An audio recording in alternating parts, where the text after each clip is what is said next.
Student, good morning. Welcome to my online class Hindi second grammar.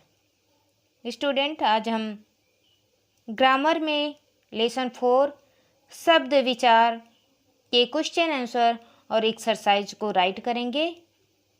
इसे हम write करते समय ही क्वेश्चन आंसर को लर्न करने की भी कोशिश करेंगे। शब्द किसे कहते हैं? वर्णों के सार्थक समूह को शब्द कहते हैं, जैसे कमल, कलम, किताब, है ना। तो ऐसे क्या हो जाएंगे, एक सार्थक शब्द हुआ, है ना। किताब से हम पढ़ते हैं, इन सबका कुछ ना कुछ अर्थ हो रहा है। तो चलिए हम इसका आंसर राइट करते हैं। बुक से देखते हैं, वर्णों के सार्थक समूह को शब्द कहते हैं। क्वेश्चन लिखने के बाद इतना आप राइट करोगे। एग्जाम्पल में राइट कर दोगे कमल, एक फूल का नाम। सेकंड लिख दोगे लेखनी, ठीक है ना। लेखनी लिख दिए। और कई शब्द आप राइट कर सकते हैं, जैसे घर हो गया, सार्थक शब्द है, घर हो गया। और क्या, पुस्तक हो गया। ऐसे कई शब्द का एग्जाम्पल आप दे सकते हैं। कम से कम 2-3 एग्जाम्पल आप राइट कर लेंगे। क्वेश्चन 1 आपका कंप्लीट हुआ। अब हम चलते हैं अपने सेकंड क्वेश्चन की तरफ। सेकंड क्वेश्चन आपका है अर्थ के आधार पर। अर्थ के आधार पर शब्द कितने प्रकार के होते हैं? उदाहरण देकर स्पष्ट कीजिए। आपको पढ़ाते समय ही हम बता दिए थे, मोस्ट इम्पॉर्टेंट है। अर्थ के आधार पर शब्द 2 प्रकार के होते हैं, सार्थक शब्द और निरर्थक शब्द, है ना। सार्थक शब्द क्या होते हैं? सार्थक, अर्थ के साथ हो। सार्थक अर्थ के साथ हो, उसको सार्थक शब्द करते हैं। निरर्थक शब्द सेकंड है। निरर्थक का अर्थ बताया गया था। निर मीन्स बिना, अर्थक मीन्स अर्थ के, जो बिना अर्थ के हो निरर्थक। इसके 2 ही काइंड्स हैं। सार्थक शब्द के अंतर्गत सार्थक शब्द 4 प्रकार के होते हैं। फर्स्ट पर्यायवाची शब्द, सेकंड विलोम शब्द, थर्ड अनेकार्थी शब्द, फोर्थ एकार्थी शब्द। चलते हैं हम इसमें टिक आपको करा दिए थे, आप इसको सेकंड क्वेश्चन में राइट करोगे। अर्थ के आधार पर शब्द के 2 भेद होते हैं।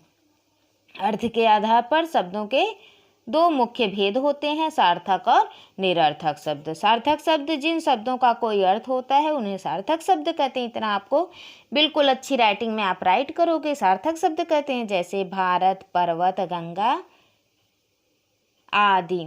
ओके, उतना ही अंडरलाइन जितना कर लीजिएगा। सार्थक शब्द के 4 भेद होते हैं।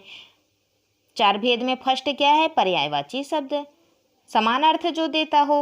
समान अर्थ देने वाले शब्द को पर्यायवाची शब्द कहते हैं। ये सब तो आपको याद किए हुए सब क्वेश्चन हैं, तो आप अच्छी राइटिंग में राइट कर लीजिएगा। समान अर्थ देने वाले शब्दों को क्या कहते हैं? कहाँ से कहाँ तक राइट करेंगे आप? समान अर्थ देने वाले शब्दों को पर्यायवाची शब्द कहते हैं। यहाँ से आप राइट कर लीजिएगा। समान अर्थ देने वाले शब्दों को पर्यायवाची शब्द कहते हैं।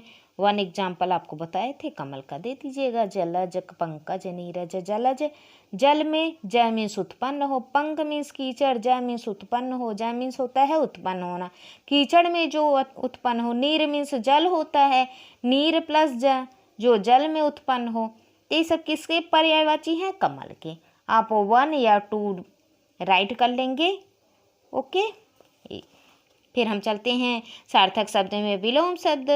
फिर जो शब्द एक दूसरे के विपरीत या उल्टा अर्थ बताते हैं उन्हें विलोम शब्द कहते हैं। ओके, आप ऐसे राइट करोगे जैसे में सुख, दुख, दिन, रात, जो आपको इजी लगे कि बिना याद किए हुए पाप पुण्य 3 एग्जाम्पल दे दीजिएगा, ठीक है ना। ये नहीं कि पूरा वो विलोम शब्द से ही आपको इजी लग रहा है, पूरा विलोम शब्द ही पूरा एग्जाम्पल में कॉपी में राइट कर लें।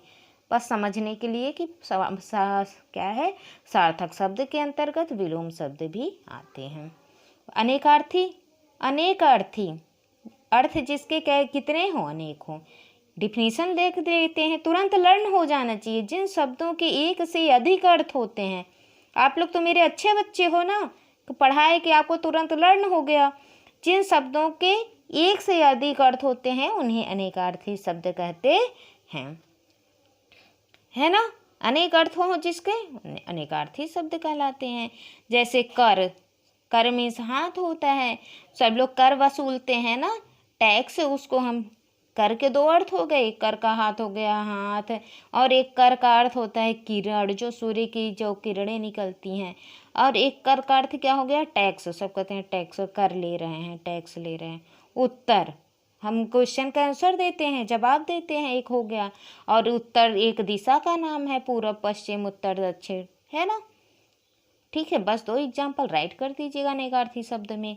फिर आपका है एकार्थी। 4th नंबर पे क्या राइट करो कि एक अर्थी, एक अर्थ हो जिसके जो शब्द केवल एक अर्थ देते हैं उन्हें एक अर्थी शब्द कहते हैं, जैसे कमल, दिन, ताजमहल आदि।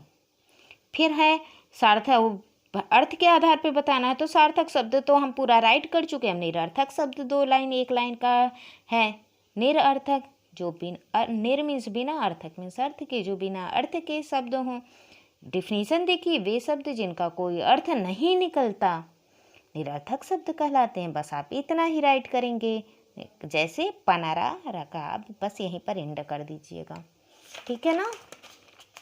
फिर हम चलते हैं अपने थर्ड एक्सरसाइज। मेरा 2 क्वेश्चन आंसर था, थर्ड एक्सरसाइज है।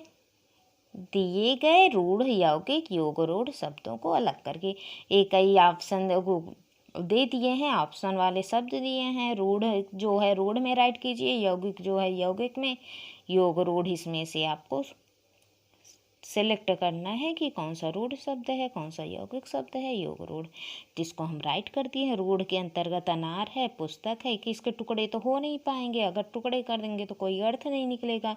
यौगिक शब्द के अंतर्गत पाठशाला हो गया, रसोई का घर हो गया, रसोई घर।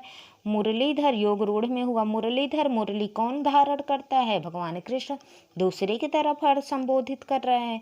लंबोदर लंबा पेट है, उदर लंबा उदर हो जिसका, श्री गणेश भगवान, है ना। फिर अविकारी शब्द किन्हें कहते हैं, ये कितने प्रकार के होते हैं। अविकारी जिसमें कोई विकार ना हो, कोई परिवर्तन ना हो। विकारी शब्द ये भी क्या होते हैं, कितने प्रकार के बताए, तुरंत आंसर आपके मुंह पे होना चाहिए। 4 प्रकार के होते हैं, है ना। संबंध बोधक है, समुच्चय बोधक है, विस्मयादि बोधक है, क्रिया विशेषण है। ये देखिए कहाँ गया, हाँ ये देख रहे हैं। इसका आंसर आप ए राइट करोगे, आंसर नंबर 4। वाक्यों में प्रयोग किए जाने पर जिन शब्दों में किसी प्रकार का विकार या परिवर्तन नहीं होता उन्हें अविकारी शब्द कहते हैं। ये संख्या में 4 हैं।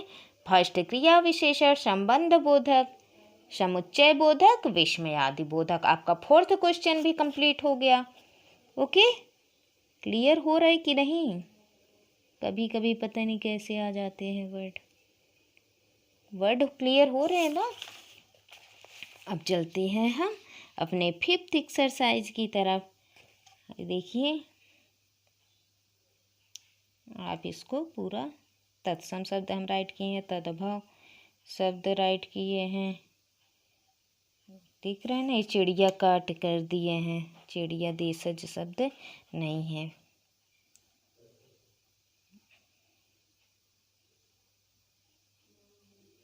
आप इसको पूरा राइट करेंगे और इस एक्सरसाइज को सब कुछ समझाया हुआ है। आप इसको देखकर पूरा आप जिस पे हम टिक किए हैं अपने बुक में टिक कर लीजिएगा और इसको लर्न कीजिएगा। होमवर्क में आप यही क्वेश्चन आंसर लर्न करेंगे। थैंक